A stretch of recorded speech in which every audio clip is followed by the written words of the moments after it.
I come to the realization the best way to run my farm is not to try to hit a home run every year, but you know, you'll win a lot more games hitting doubles and singles than you will with shooting for the fences.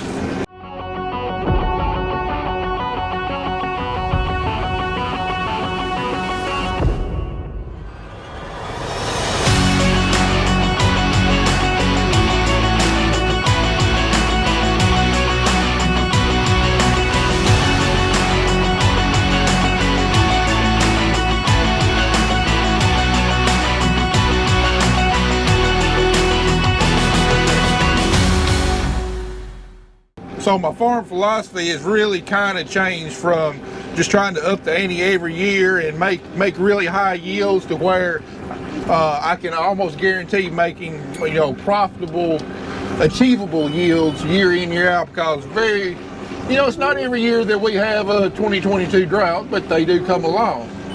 You know, they probably come along about as frequently as what we have great years.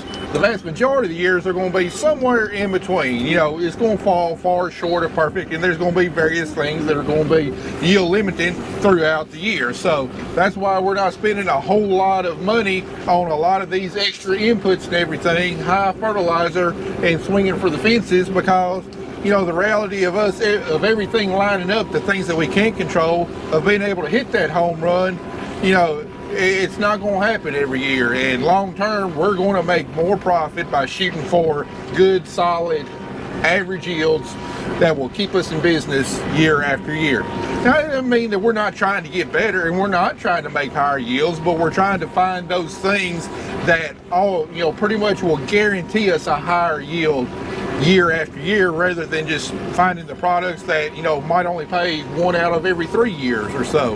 You know, a lot of those fringe products, you know, what a lot of people might refer to as snake oils and stuff. You know, we won't find the products that will almost, you know, no product will absolutely guarantee you success year after year, but our goal is to find and use the products that will get us as close to a guarantee as we possibly can. So to go along with those lines, you know, talking about my seeding rates, you know, probably planting lower seeding rates than what a lot of y'all might be accustomed to. You know, even at low seeding rates, we know we can still make really, really good corn. We might not make the absolute top end that could be achieved that year, but on the other hand, it's not going to come back and bite us in the butt and absolutely kill yields if we, you know, get another 2022, which we will at some point in time.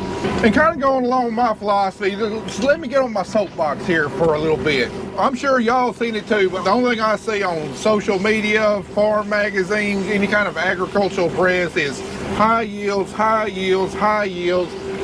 Take everything to the next level, you know, increase your profitability through high yields and all that kind of stuff. Everybody's got their own product. It's going to get you another 2-3 bushels an acre, you know, guaranteed, you know, high yields, high yields. If you think about it, us as farmers, we're our own worst enemies. What are we always complaining about? Usually three different things. We're complaining about the weather, we're complaining about the commodity prices, or we're complaining about the input prices. One of those things we can't do anything about. The other two we can do something about. So why don't we do something about it? Well, it's because it's been ingrained in us ever since, you know, we first started driving a tractor. Was one thing you need to care about is high yields. You know, make the best yields you can. Try and be better this year than what you were last year, and that's how a lot of us judge our success. We made better yields this year than we did last year. We must be becoming a better farmer by doing that. But does that actually lead to long-term profitability? No, it does not. You know, for example, this year across the U.S., I think we're projected to put somewhere around 93 million acres of corn.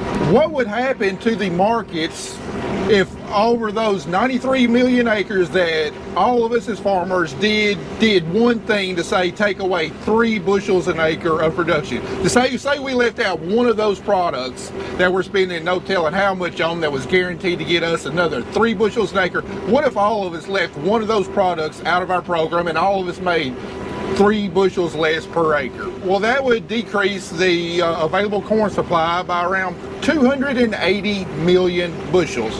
You know, I think this year we're supposed to have about 1.5 billion bushels of carryover. So if we could take, you know, almost 300 million bushels off of that 1.5, it'd bring our carryover to around 1.2 billion bushels.